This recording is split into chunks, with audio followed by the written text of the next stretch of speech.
የዓለም የጂኦፖለቲካ ሚዛን በሚናወጥበትና የኢራን ጦርነት ቀውስ በከረረበት በዚህ ወቅት የአሜሪካው ፕሬዝዳንት ዶናልድ ትራምፕ እና የቻይናው ፕሬዝዳንት ሺ ጂንፒንግ በቤጂንግ የሚያደርጉት ታሪካዊ ስብሰባ የዓለምን ትኩረት ስቧል። ትራምፕ ከ7 ዓመታት በኋላ ወደ ቻይና ያደረጉት ይህ ጉብኝት በታይዋን የህልውና ጉዳይና በሁለቱ ሀገራት የንግድ ፍጥጫ ዙሪያ ወሳኝ ውሳኔዎች ይተላለፉበታል ተብሎ ይጠበቃል። ቻይና ታይዋንን እንደ ቀይ መስመር በመጥቀስ ዋሽንግተን የጦር መሳሪያ ሽያጯን እንድታቆም ብትወተውትም ትራምፕ የ14 ቢሊዮን ዶላር ስምምነቱን በድርድር ጠረጴዛ ላይ ማቅረባቸው ውጥረቱን አጋግሎታል። በኢኮኖሚ ረገድም ከከባድ ታሪፍ በኋላ አዲስ መረጋጋት የሚሹት ሺ ጂንፒንግ ከትራምፕ ጋር የሚያደርጉ ፍጥጫ የዓለምን ቀጣይ አቅጣጫ የሚወስን ይሆናል።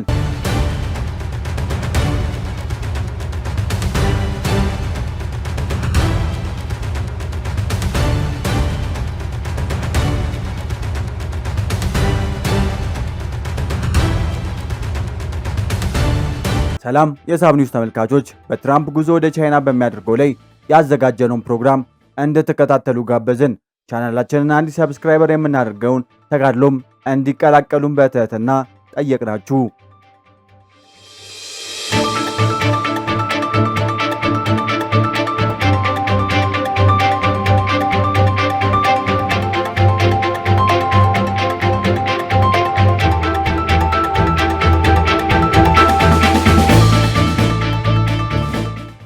የቻይናው ፕሬዝዳንት ሺ ጂንፒንግ ከአሜሪካው ፕሬዝዳንት ዶናልድ ትራምፕ ጋር በኢራን ጦርነት ጥላ ስር በሚካሄደው ከፍተኛ ጥንቃቄ የሚጠይቅ የመሪዎች ጉባኤ ላይ ሲገናኙ በታይዋንና በአሜሪካ ታሪፍ ወይም ቀረጥ ዙሪያ ስምምነቶችን ያደርጋሉ ተብሎ ይጠበቃል።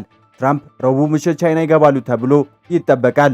ይህም እንደ አውሮፓውያን አቆጣጠር በ2017 በመጀመሪያው የስልጣን ዘመናቸው ካደረጉት ጉብኝት በኋላ አንድ የአሜሪካ መሪ ወደ ሀገሪቱ የሚያደርገው የመጀመሪያው የ3 ቀን ጉብኝት ይሆናል። ባልተገመቱ የፖሊሲ ውሳኔዎች ከሚታወቁት ትራምፕ በተለየ መልኩ ሺ በጉባኤ ላይ ያላቸው ግብ በተለይም በቤጂንግ ብሔራዊ ደህንነትና በግዛታዊ አንድነት ጋር በተያያዘ መሰረታዊ ፍላጎቶች በምትላቸው ጉዳዮች ላይ የሚተነበዩ እንደሆነ በሰፊው ይታመናል። ከንግግራቸው አንዱ አንኳር ተብሎ የሚገመተውም ታይዋን ናት። የታይዋን መንግስት ራሱ እንደ ነጻ ሀገር ቢቆጥርም ቤጂንግ ግን ደሴቲቱን የማይገሰስ የግዛቷ አካል አድርጋ ትመለከታታለች። አሜሪካ ከታይዋን በሌላ ስም የቻይና ሪፐብሊክ ተብላ ከምትጠራው ጋር የነበራት ግንኙነት ከ10 ዓመታት በፊት በይፋ ያቋረጠች ቢሆንም በ1979 በወጣው የታይዋን ግንኙነት አዋጅ መሰረት ራሷን ለማስተዳደር የዲሞክራሲ ሀገር የመከላከያ ድጋፍ ለማድረግ ቃል ገብታለች። በሕጉ መሰረት ዋሽንግተን ለታይዋን በቢሊዮን የሚቆጠር ዶላር የሚያወጣ የጦር መሳሪያ ድጋፍ ያደረገች ሲሆን በወታደራዊ ስልጠናና በደህንነት መረጃ ልውውጥ ረገድ ትብብር ታደርጋለች። ይህም ቤጂንግን በውስጥ ጉዳይ ላይ ጣልቃ መግባት ነው ብላ ትቆጥረዋለች። የአሜሪካ መንግስት ቻይና ታይዋንን እንደ ግዛት አካሉ አድርጋ እንደምትመለከት በይፋ እውቅና ቢሰጥም በዚህ ላይ መስማማት አለመስማማቱ ግን አይገልጽም። በተጨማሪም ዋሽንግተን ቻይና ደሴቲቱን በኃይል ለመጠቅለል ብትሞክር ጣልቃ ገብታ ታይዋንን ትከላከል እንደሆነ ስትጠየቅ አሜሪካ አሻሚ አቋም ትይዛለች። ባለፈው ዕለት በአሜሪካ የውጭ ጉዳይ ሚኒስተር ማርክ ሩቢዮ ጋር በስልክ በተነጋገሩበት ወቅት የቻይናው የውጭ ጉዳይ ሚኒስተር ዋንጊው የታይዋን ጉባኤ በጉባኤው ላይ እንደሚነሳ በግልጽ አስታውቀው ነበር።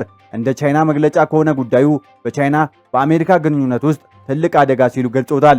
ትራምፕ ማክሰኞ ዕለት ወደ ጉባኤው ከተነሱ በኋላ በዋሽንግተን ዲሲ የሚገኙ የቻይና ኤምባሲ መልእክቱን በድጋሚ በማስተላለፍ ታይዋን ሊጣሱ የሚገባቸው 4 ቀይ መስመሮች ውስጥ የመጀመሪያው መሆኑን ጠቅሷል። ተንታኞች በአሜሪካ በቻይና ግፊት ምክንያት በታይዋን ላይ ያላትን አቋም ትቀይራለች ብሎ ማሰብ ከባድ ነው ቢሉም ትራምፕ በዚህ ሳምንት በጉባኤ አጀንዳ ላይ ለደሴቲቱ የሚሰጠው የአሜሪካ የጦር መሳሪያ እንደሚያካትት ተናግሯል። ይህም ቆሞ የቆየውን በብዙ ቢሊዮን ዶላር የጦር መሳሪያ ስምምነትን የወደፊት ዕጣ ፈንታ ጥያቄ ውስጥ አስገብቶታል። የአሜሪካ ኮንግረስ የ14 ቢሊዮን ዶላር ዋጋ ያለው የተባለ የጦር መሳሪያ ጥቅል በዚህ ዓመት መጀመሪያ ላይ አጽድቋል። ነገር ግን ሽያጩ አሁንም የትራምፕን የመጨረሻ ፍቃድ ይፈልጋል። በታይፔ የሚገኝ የክራሲ ግሩፕ ተንታኝ ዊሊያም ያንግ ለአልጄዚራ እንደተናገሩት ሺ ከትራምፕ ጋር የሚያደርጉት ስብሰባ ትራምፕ ተጽዕኖን ለማሳደርና ለታይዋን የሚያደርጉትን የጦር መሳሪያ ሽያጭ እንዲቀንሱ ካልሆነ ሙሉ በሙሉ እንዲያቆሙ ለማሳመን ይጠቀሙበታል። ትራምፕ ለታይዋን በሚያደርጉት የጦር መሳሪያ ሽያጭ ላይ ስምምነት ካደረጉ ከቀድሞው የአሜሪካ ፕሬዝዳንት ሮናልድ ሬንጋን ጀምሮ የነበረውን ከቤጂንግ ጋር ያለመካረር የቆየ ፖሊሲ የጣሱ ይሆናል። ስምምነት መሰረዙ ወይም ማላላቱ በታይዋን ፕሬዝዳንት ዊሊያም ሊቺንግ ቲ ላይ ከባድ ድብደባ ይሆናል። እርሳቸው ከመከላከያ ወጪ ጋር በተያያዘ ከተቃዋሚዎቻቸው ጋር ከፍተኛ ፍልሚያ ውስጥ ናቸው ሲል ያንግ ተናግሯል። ያንግ አክሎም በመጀመሪያ በትራምፕ ውሳኔ ላይ ተጽዕኖ ለማሳደር የላይ መንግስት ተጨማሪ ልዩ የመከላከያ ወጪ ለመጠየቅ በጣም አስቸጋሪ የሚሆንበት ሁኔታ በመፍጠር ተስፋ ያደርጋል ብለዋል። የአሜሪካ የቻይና ማዕቀፍን ወደ ነበረበት መመለስ ተንታኞች እንደሚሉት ከሆነ ትራምፕ በዓለም ሁለተኛ በሆነው የኢኮኖሚ ባለቤት ላይ ሁለተኛ የንግድ ጦርነት በከፈቱባት ለ18 ወራት በዘለቀው ውጥረት በኋላ የአሜሪካ የቻይና ግንኙነት እንዲለሰልስ ይፈልጋሉ። ይህ ውጥረት ሁለቱ ወገኖች እርስ በእርስ የሚካካሱ ታሪፎችን ወይም ቀረጥ ሲጥሉ የታየበት ሲሆን ለጥቂት ጊዜ ቀረጡን 100% በላይ አድርሰውት ነበር። አንድ የውጭ ንግድ ቁጥጥር ያሉ ቅጣቶችን ሲያደርጉ ቆይተው ዋሽንግተንና ቤጂንግ ግንቦት ወር ላይ ጋብ እንዲል አድርገውታል። ባለፈው ጥቅምት ወር በደቡብ ኮሪያ በተገናኙበት ወቅት ሺና ትራምፕ የተወሰኑ የታሪፍና የኤክስፖርት ቁጥጥሮችን እንደያዙ ሆኖ ለንግድ ጦርነቱ 1 ዓመት እፎይታ ለመስጠት ተስማምተው ነበር። ባለፈው ወር አሜሪካ የኢራን ዘይት ይገዛሉ በተባሉ ማጣሪያዎችና ቴህራን ድሮን ሚሳኤል ለመስራት የሚያስፈልጉ ቁሶችን እንድታገኝ ይረዳሉ በተባሉ ኩባንያዎች ላይ ያነጣጠሩ አዳዲስ ማዕቀቦች በቻይና ኩባንያዎች ላይ ጥላለች።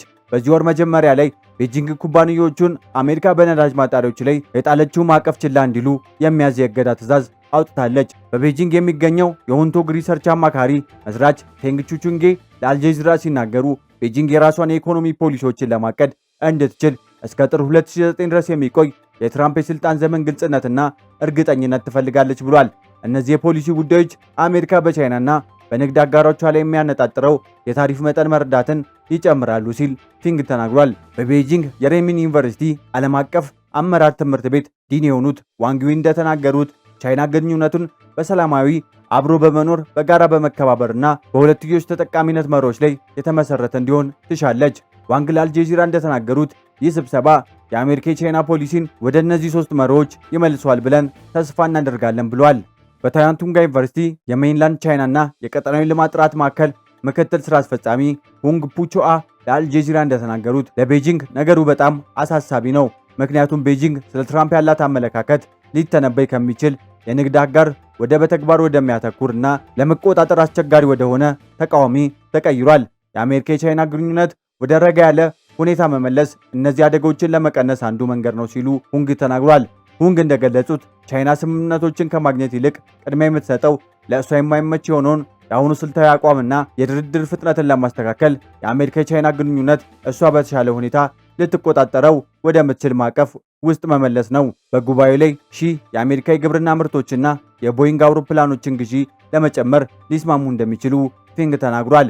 እንዲሁም ትራምፕ የአሜሪካ የቻይና የኢኮኖሚ ግንኙነት የሚከታተሉ የንግድ ቦርድ፣ የኢንቨስትመንት ቦርድ ለማቋቋም ላላቸው እቅድ ድጋፍ ሊሰጡ ይችላሉ።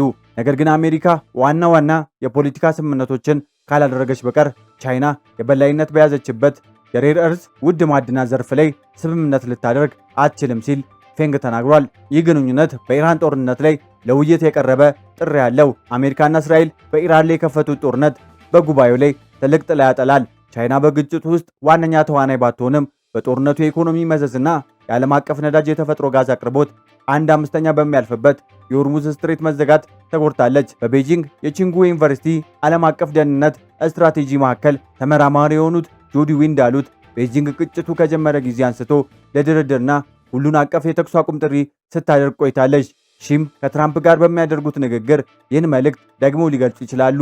ዊን ለአልጀዚራ ሲናገሩ ስለዚህ ጉዳይ ከዶናልድ ትራምፕ ጋር ይነጋገራሉ። ጦርነቱ በዓለም በእስያ ሀገራት ላይ በአሜሪካ ላይ ትልቅ ተጽዕኖ እንዳለው ሁላችንም እናውቃለን። ስለዚህ ውይይት ማድረግ አለብን ይላሉ ብሏል። ትራምፕ ማክሰኞ ዕለት እንደተናገሩት ጦርነቱን ለመፍታት የቻይና እርዳታ አያስፈልጋቸውም። ምንም እንኳ ዋይት ሃውስ በቤጂንግ በኢራን ላይ ጫና አድርጋ የባህር ሰርጡ እንዲከፍቱ እንድታደርግ ቢወተውቱም ሺና ከፍተኛ ዲፕሎማቶች ዋንግ ጦርነቱን ከጀመረበት ጊዜ አንስቶ ከደርዘን በላይ የሚሆኑ የዓለም መሪዎችና ከፍተኛ ባለስልጣናት ጋር ተገናኝተው ከጀርባ ሆነው የማስታረቅ ሚና እየተጫወቱ ይገኛሉ። ቻይና ከ2016 ጀምሮ ከኢራን ጋር ሁሉን አቀፍ ስልታዊ አጋርነት ያላት ሲሆን ከ80 በመቶ በላይ የሚሆነውን የኢራን ዘይትን ትገዛለች። በቺንጉ ዩኒቨርሲቲ ተመራማሪ ዊ እንደተናገሩት ከአስታራቂነት ባለፈ በማንኛውም ሁኔታ ውስጥ ለመሳተፍ የመስማማት ዕድላቸው አነስተኛ ነው። ይህም ቻይና ለዓለም አቀፍ ጉዳዮች ካላት የቆየ አቀራረብ ጋር የሚስማማ ነው ብሏል። የቻይና የውጭ ፖሊሲ መርህ በሌሎች ጉዳይ ጣልቃ ለመግባት ነው ብሏል። ይህ የእኛ መርህ ነው ሲልም ተናግሯል።